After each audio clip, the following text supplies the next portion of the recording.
Irmãos queridos, um bom dia e, obviamente, em razão da data histórica, Feliz Natal.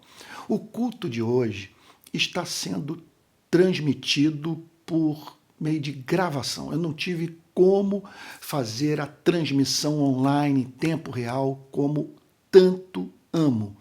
Isso em razão do fato de eu me encontrar em férias fora do Brasil, numa localidade na qual há uma diferença de 4 horas de fuso horário em relação ao horário de Brasília. E, portanto, eu tive que usar desse expediente. Não é o que eu mais gosto de fazer. Contudo, hoje, às 18 horas, o culto será transmitido em tempo real, porque eu já me encontrarei em casa, no local onde eu estou hospedado, com boa conexão e a garantia de fazer uma transmissão sem risco de interrupção, tá bom? Olha só, hoje, Natal, eu gostaria de chamar a sua atenção para um texto natalino. Portanto, hoje nós não teremos pregação sobre os milagres de Jesus, que eu tenho feito regularmente todos os domingos de manhã. A minha intenção hoje é de nós pensarmos nesse acontecimento extraordinário, o nascimento do Filho de Deus. E por isso eu peço que você abra sua Bíblia na carta de Paulo aos Gálatas, no capítulo 4, para a leitura dos versos 4 e 5, que dizem assim: Mas quando chegou a plenitude do tempo, Deus enviou o seu Filho, nascido de mulher, nascido sob a lei, para resgatar os que estavam sob a lei, a fim de que recebêssemos a adoção de filhos.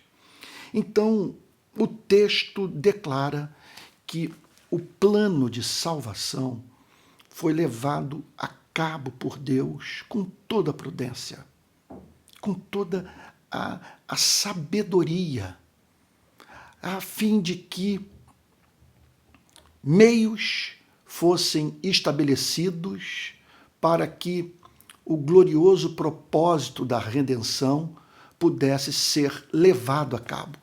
O apóstolo Paulo afirma que o Senhor Jesus nasceu na plenitude do tempo, quando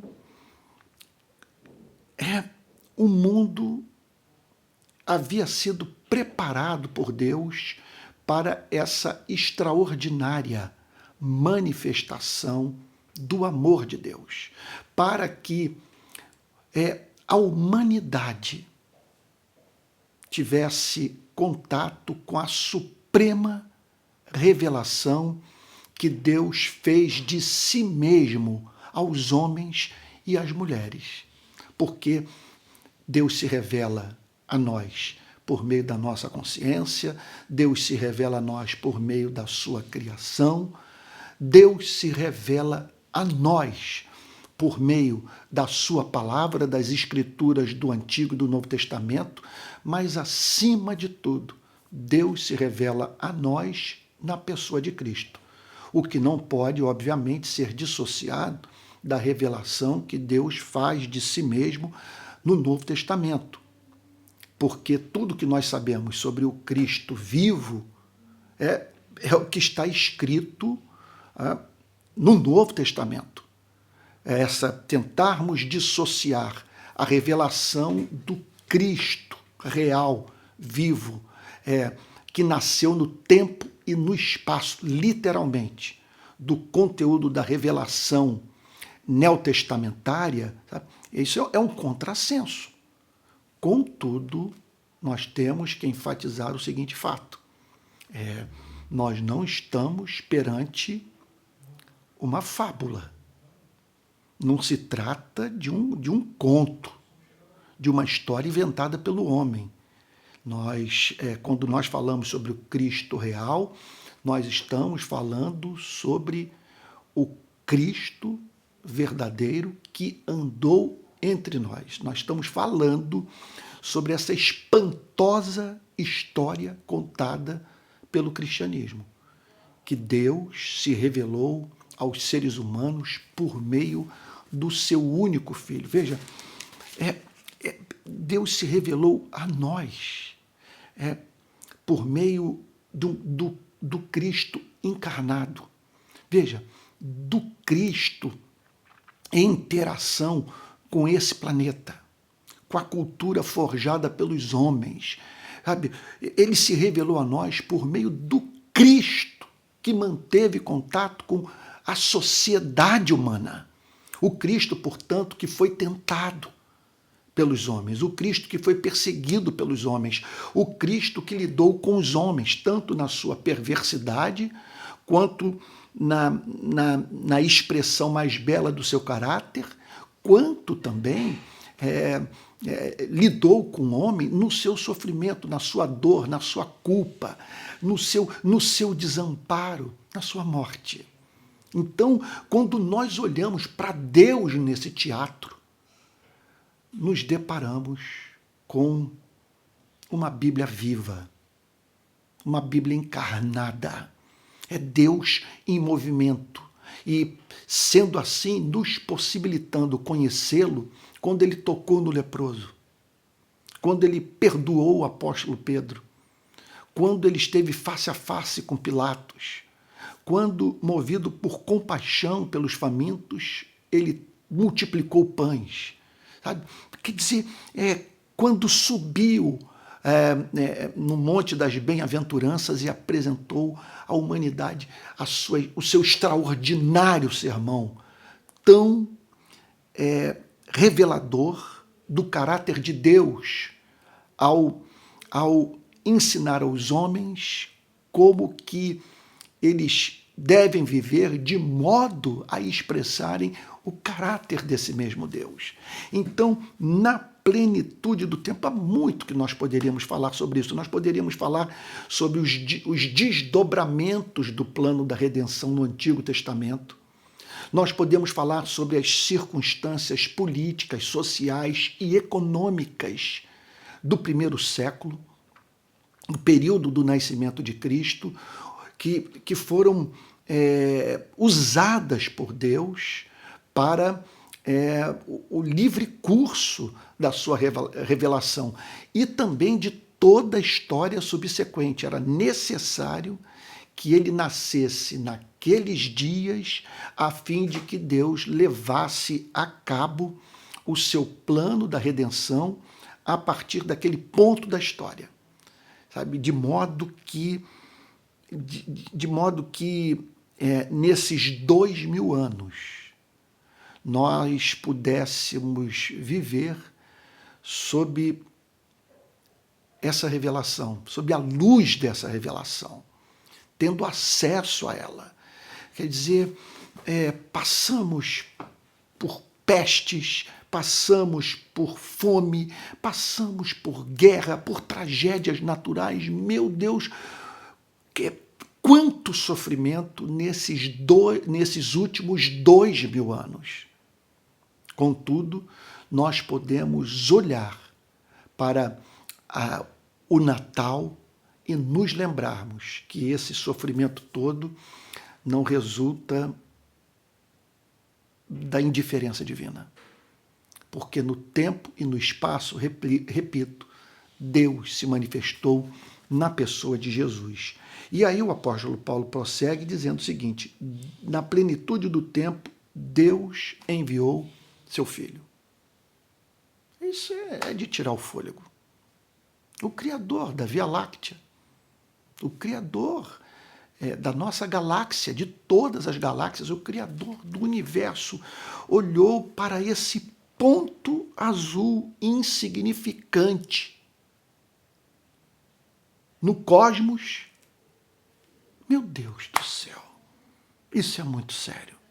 Nós afirmamos isso, porque nós acreditamos nisso. Ele olhou para esse ponto azul e viu que estava em curso, que seres feitos à sua imagem e semelhança simplesmente viraram as costas para o Rei do Universo, pecaram, passaram a fazer guerra uns contra os outros, e ele então envia o seu Filho. Não é que ele escreveu algo no céu, sabe? Não é que ele enviou profetas e poetas e escritores. Não é que ele ele declarou a verdade para os seres humanos, e certamente ele declarou a verdade, mas de que modo? Ele simplesmente ele enviou o seu único filho.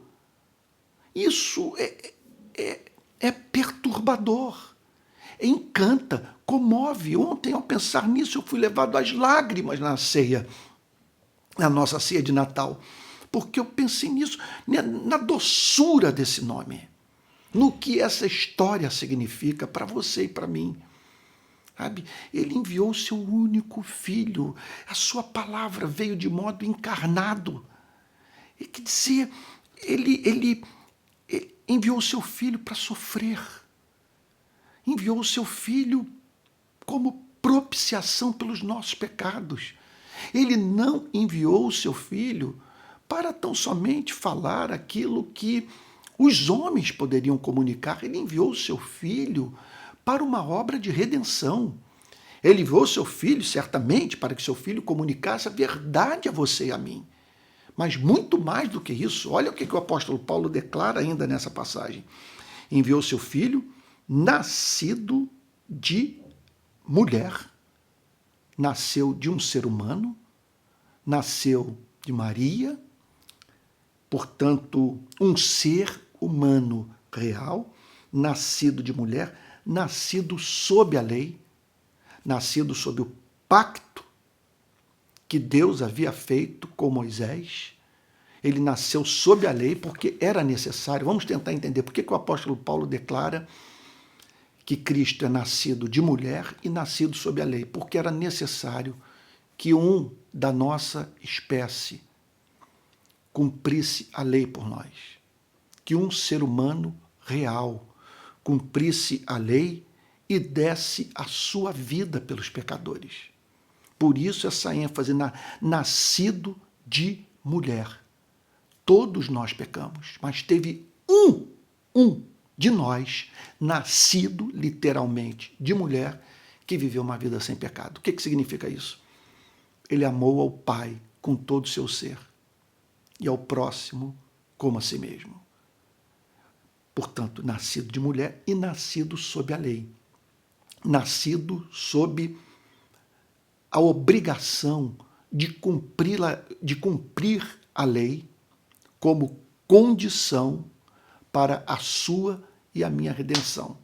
Ele nasceu sob a lei porque era necessário que um da nossa espécie vivesse uma vida de verdadeiro amor, cumprisse a lei por nós, conquistando assim a redenção eterna, cumprindo o pacto das obras. Porque Deus se relaciona com os seres humanos de modo pactual. É muito importante que isso seja enfatizado. Deus não se relaciona com ninguém sem fazer aliança com o homem, sem fazer aliança com a mulher. Então, no nosso passado, no passado da nossa espécie, aquele primeiro casal sobre o qual a Bíblia fala, Adão e Eva, esse casal nasceu sob a condição de cumprir a lei a fim de herdar a vida eterna, tanto para eles próprios quanto para toda a sua descendência. E era necessário, portanto, que expressassem o seu amor a Deus mediante a obediência. Se assim o fizessem, herdariam a vida eterna. O que aconteceu é que eles não fizeram. E aí Deus, portanto, enviou o seu único filho a fim de que ele cumprisse a sua lei por nós, fizesse aquilo que aquele primeiro casal não fez, que você e eu não conseguimos fazer. Ele nasceu sob a lei. E o apóstolo Paulo prossegue dizendo, para resgatar os que estavam sob a lei. Para resgatar os que estavam sob a lei. Por que o resgate daqueles que estavam sob a lei? Porque estar sob a lei é horrível. É o fim. Nisso consiste a nossa desgraça, do homem estar sob a lei, do ser humano nascer, sabe, sob a obrigação de cumprir a lei como condição indispensável para a obtenção da vida eterna. E a lei é racional, a lei é objetiva, a lei é bela, a lei é santa, a lei pede amor. Amor. Só que nós não conseguimos amar. Esse que é o nosso problema. E isso, portanto, representa para você e para mim resgate. De modo que isso representa para você e para mim escravidão. Representa condenação, representa morte, representa servidão. Por isso, nossa maior necessidade, a maior necessidade da vida de um ser humano é a necessidade de resgate. Ele precisa ser resgatado, ele precisa ser salvo, ele precisa ser redimido, ele precisa ser retirado desse cativeiro terrível, sabe? Angustiante, mortal. Então o texto declara que ele nasceu sob a lei para resgatar os que estavam sob a lei, todos os seres humanos. Ele veio para resgatar os que estavam sob a lei, porque todos nós nascemos sob a lei. Quer você seja cristão, quer você não seja cristão, quer você viva num país muçulmano, quer você viva numa sociedade profundamente secularizada, majoritariamente secularizada, quer você viva num país protestante, num país católico, não importa. Você nasce sob a obrigação de viver uma vida de amor. E se você não viver uma vida de amor, será julgado por Deus. Sim, será julgado por Deus. Por isso que Deus, no seu infinito amor, levou adiante esse plano redentor. Ele o estabeleceu em amor e o executou em amor, a fim, portanto, de que nós que nos encontrávamos sob a lei obtivéssemos essa redenção, fôssemos resgatados. Olha, para resgatar os que estavam sob a lei, a fim de que recebêssemos a adoção de filhos. Isso é maravilhoso. Com isso, o apóstolo Paulo está dizendo o seguinte, que ele não apenas perdoou os nossos pecados, ele não apenas nos livrou da maldição da lei, ele não apenas nos resgatou, ele nos elevou para uma posição muito superior à dos nossos pais. Ele nos tornou filhos e filhas de Deus. Não há nada mais extraordinário do que isso. Ser tornado filho e filha de Deus. Poder olhar para o céu e chamar o Criador Todo-Poderoso de Pai. Quando ele fala sobre a adoção de filhos, ele está falando sobre o nosso status cósmico nesse presente momento das nossas vidas. E status cósmico eterno, porque nós nunca deixaremos de ser objeto desse amor especial. E é por isso que nós temos livre acesso à sua presença. Por isso nós vivemos com segurança, porque tal como um pai zela em amor pelo bem-estar de um filho, esse Deus cuida de você e de mim a ponto de declarar que até os cabelos da nossa cabeça estão contados. E o apóstolo Paulo prossegue declarando, e porque vocês são filhos, Deus enviou, e porque vocês são filhos, Deus enviou o Espírito de seu Filho ao nosso coração. E esse Espírito clama, Abba, Pai. Assim você já não é mais escravo, porém filho, e sendo filho também herdeiro por Deus. Olha, vamos fazer o seguinte, vamos deixar para examinar esse texto todo hoje à noite. Fica essa promessa. Hoje, às 18 horas, eu vou voltar para esse texto, porque eu estou pensando aqui no seguinte, é visível que a minha exposição dessa passagem nessa manhã está aquém daquilo que eu posso fazer. Está aquém, isso é característica de toda e qualquer pregação, da glória do texto. Eu estou sentindo que eu posso explorá-lo mais, que eu posso falar com mais exatidão, com mais precisão, com mais graça. E eu vou me esforçar para isso hoje à noite. E também prosseguir nos versos subsequentes, que nos ajudam a entender a glória do Natal. Sabe o que essa decisão do Pai de enviar o seu único filho para a nossa redenção representou para você e para mim? Olha, então fica aqui essa mensagem que eu espero em Cristo, que enche o seu coração de amor por essa data histórica, enche o seu coração de amor por Cristo, enche o seu coração de amor pelo Evangelho. Não há nada mais maravilhoso do que o Evangelho. E o Evangelho está aqui, sabe? Apresentado pelo apóstolo Paulo em Gálatas capítulo 4, a partir do versículo 4, sabe, da sua forma mais clara, mais nítida, mais gloriosa. E sobre isso nós vamos falar logo mais, tá bom? Vamos ter um momento de oração. Pai Santo, aplica a tua palavra com poder em nosso coração, de modo que amemos a ti. Vivamos para o teu louvor, para a glória do teu santo nome. Meu Deus e meu Pai, não permita que percamos o encanto pelo Natal, por tamanha demonstração de amor. Senhor, que não deixemos jamais de o glorificar por essa cena do bebê Jesus mamando no seio de Maria. Que cena gloriosa! A sua resposta para o pecado humano, Senhor.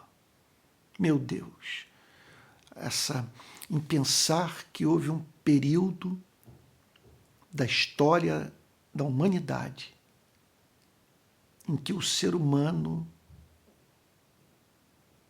pôde observar essa manifestação encantadora do seu amor. Senhor, num mundo de guerra, de exploração, de morte, de fome, de desigualdade, o bebê mamando no seio de Maria. Senhor, ajude-nos a entrar nesse mistério, Senhor. Ajude-nos, Senhor. Dá-nos alma. Dá-nos coração, Senhor. Dá-nos prazer nessa mensagem, Senhor. Que ela nos comova, que ela nos predisponha à adoração, espírito e verdade. É o que pedimos em nome de Jesus, Senhor. Amém. Irmãos queridos, hoje nós estamos com um culto mais enxuto. Eu peço a todos perdão por isso. Infelizmente, não consegui hoje fazer uma transmissão em tempo real. Mas logo mais, às 18 horas, nós teremos transmissão em tempo real e eu espero em Cristo que eu seja habilitado a fazer uma exposição sobre essa passagem que esteja mais próxima daquilo que eu posso fazer no melhor da minha condição mental, emocional, espiritual, tá bom? Então fica assim, hoje às 18 horas o nosso culto, olha, quero dizer que durante todo esse período de férias eu estarei pregando. Domingo de manhã, às 10 horas, e domingo, às 18 horas, e me esforçando, fazendo o máximo para que os cultos sejam transmitidos online, tá bom? De modo que estejamos em tempo real, em comunhão santa, tá bom? Então, não deixe de reunir pessoas aí onde você se encontra para ouvir a pregação da palavra de Deus. É muito importante que você não abra mão de congregar. Não abra mão de ter contato com os irmãos na fé, tá bom? Porque é rede de pequenas igrejas, não é uma rede de pregação, sabe? Todo mundo, então, deitado numa poltrona ou até mesmo na cama com o celular na mão, ouvindo uma mensagem. A ideia não é essa, a ideia é de nós juntos, em comunhão, ouvirmos a pregação da palavra de Deus de modo online. Bom, porque eu tenho feito, Os motivos todos já sabem.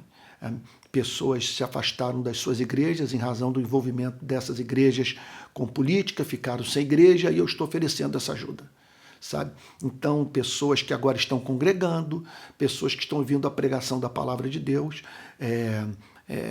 e o que eu acho, o que me encanta é saber que pessoas estão testemunhando desse fato, que é possível Deus alimentar a sua igreja por meio de uma transmissão online, sabe? E que é melhor você ouvir uma transmissão da palavra de Deus online que lhe fale ao coração do que você estar num culto e ouvindo presencialmente um pregador que simplesmente não prega a palavra de Deus, tá bom? É isso. Olha, caso você queira contribuir com a rede de pequenas igrejas, aqui vai o nosso Pix, que é pixrpi22@gmail.com.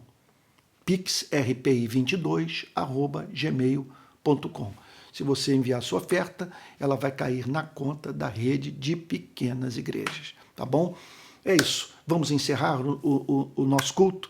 Eu vou agora concluir esse momento de adoração e logo mais eu espero que estejamos juntos num culto muito especial. Vou ver, quem sabe, reúno aqui a família e a gente possa também participar dessa transmissão em comunhão e nesse dia tão especial para você e para mim. Natal, Salvador nasceu, Deus simplesmente declarou de modo encarnado a paixão que ele tem por você e por mim. Vamos receber a bênção apostólica. Que a graça do nosso Senhor e Salvador Jesus Cristo, o amor de Deus o Pai e a comunhão do Espírito Santo,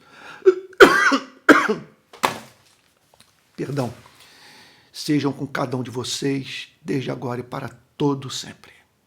Amém. Fique com Jesus, até logo mais. Deus o guarde.